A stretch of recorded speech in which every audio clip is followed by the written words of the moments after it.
Bienvenue chers téléspectateurs d'Afro Info 243, merci de nous rester fidèles. Macron regarde la politique africaine de la France s'effondrer. Pourquoi les problèmes semblent-ils si souvent s'aggraver alors qu'ils devraient s'améliorer? Ou dans un contexte franco-africain, comment se fait-il que le président Emmanuel Macron regarde les lambeaux de la politique française, des coups d'État dans des pays francophones, au moment même où il pensait avoir tourné les dos à tout le post-colonialisme maléfique de l'ancien jour? Personne n'est contexte qui a effectivement eu une longue période correspondant à peu près à la guerre froide, pendant laquelle la France a utilisé une certaine dose de méfaits et de forces militaires pour faire avancer ses intérêts dans la France-Afrique. Mais personne ne peut nier que depuis un quart de siècle, le message de Paris est que ce jour, du moins officiellement, sont révolus. Fini l'exigence automatique que les soldats français soutiennent un autocrate chancelant. Fini des millions de pots de vin qui ont contribué à financer les partis politiques français. Au lieu de cela, les mots à la mode aujourd'hui sont démocratisation, autonomisation, collaboration et engagement avec la jeunesse. Selon un responsable de l'Élysée, cela faisait longtemps que nous n'avions pas eu nos hommes dans nos palais présidentiels et il serait peut-être naïf de prétendre que tout est honnête et qu'il n'y a toujours pas de pression impie ni de décollerons dans les allers-retours entre Paris et les capitales francophones. Mais il est certainement aussi exagéré de prétendre que l'influence française n'a plus rien changé à ce qu'elle était autrefois. Pour prendre les cas du Gabon, souvent considéré comme un emblème du post-colonialisme corrompu, il est certainement vrai que le père du président déchu, Ali Bongo, Omar Bongo, a été considéré avec condescendance comme l'un des nôtres par les présidents français successifs et en a bénéficié en conséquence, ainsi que notre BBC. Le président de la République démocratique du Congo, Félix Antoine Tshisekedi, s'est dit consterné le vendredi 1er septembre par la mort d'une quarantaine de personnes lors des répressions violentes d'une manifestation par les forces de l'ordre le mercredi 30 août à Goma. D'après Patrick Muyaya, qui est le porte-parole du gouvernement, Félix Tshisekedi s'est ainsi exprimé lors du Conseil des ministres de ce vendredi. Le chef d'État a demandé au vice-premier ministre de l'Intérieur et celui de la Défense et à la ministre d'État en charge de la Justice de lui faire un rapport dans un bref délai sur les circonstances qui lui ont occasionné cet effroyable drame pour que les sanctions sévères soient prises contre les responsables de cette triste événement, rapporte Patrick Muyaya, et la répression violente d'une manifestation organisée par la secte Wazalendo a tourné au carnage le mercredi lorsque les forces de l'ordre l'ont réprimée car elles avaient été interdites par l'autorité provinciale. 43 personnes ont perdu la vie et 56 autres ont été blessées.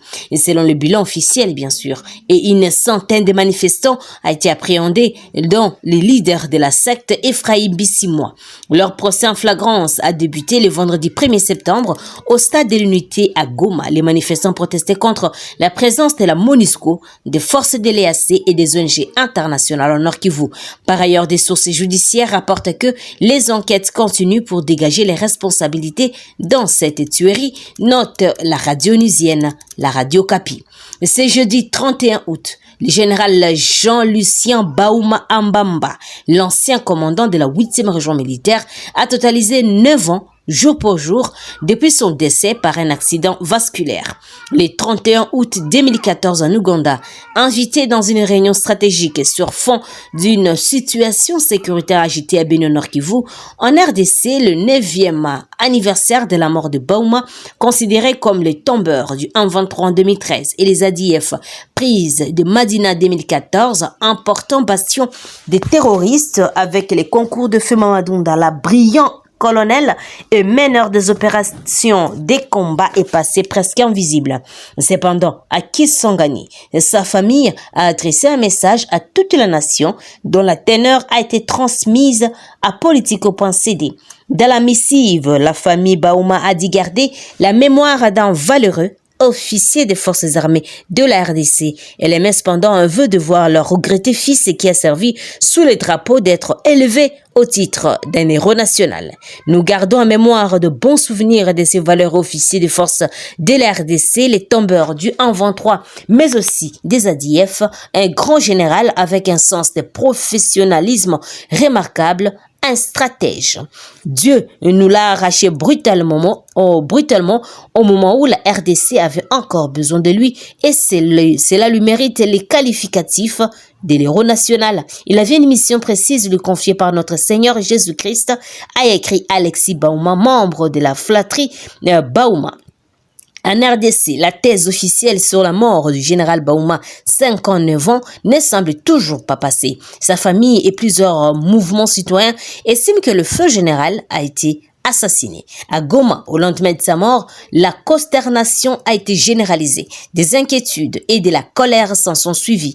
Après la mort du célèbre Mamadou, étrangement assassiné aux alentours de la ville de Beni, Jean-Lucien Bauma a été considéré comme le libérateur de la population du Nord Kivu contre l'oppression des centaines de milices qui écument l'est du pays, parmi lesquelles les ADF et les auteurs de massacres des civils en série, et qui a été repoussé jusqu'à la première chute de son plus grand bastion, les Médina, dans les triangles de la mort en territoire de Beni, note politico-pensée.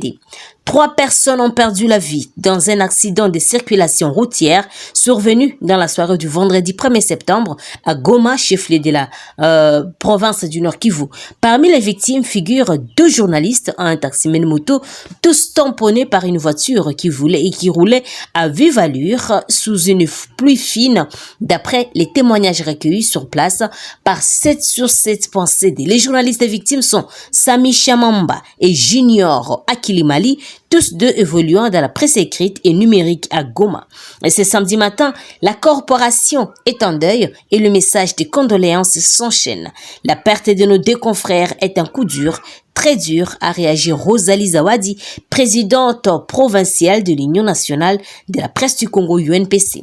Les accidents routiers sont de plus en plus récurrents cette année à Goma. Et le 11 août dernier, un dernier cas a coûté la vie de 2 personnes.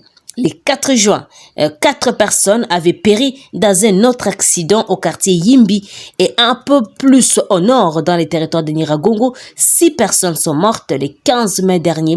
Écrit 7 sur 7.cd. Terminons par cette nouvelle. 4 personnes ont perdu la vie dans une attaque contre un convoi de la société minière TSM Mining ce vendredi 1er septembre dans la localité de Ngouloula, secteur de groupement Gandia à Babungwe Sud, en territoire des Fils du Sud Kivu. L'incident s'est produit alors que 4 véhicules de cette société appartenant à des sujets chinois quittaient le site minier de Yeriko à côté de la rivière Kimbi dans le village Ngaloula. Les comités locaux de surveillance des activités minières du secteur Ngadja informe qu'il y a eu également 3 blessés. Amos Lukungia précise que parmi les victimes, il y a 2 Chinois, un Ghanéen, un Allemand des FARDC. Tous sont morts sur le coup et les territoires des Fizi regorgent de plusieurs groupes armés. C'est l'un des territoires du Sud Kivu, riche en ressources naturelles. Note Kivu Morning Post. Chers téléspectateurs, c'est par ici que nous mettons un point final à notre émission. Merci à vous de nous avoir suivis jusqu'à la fin.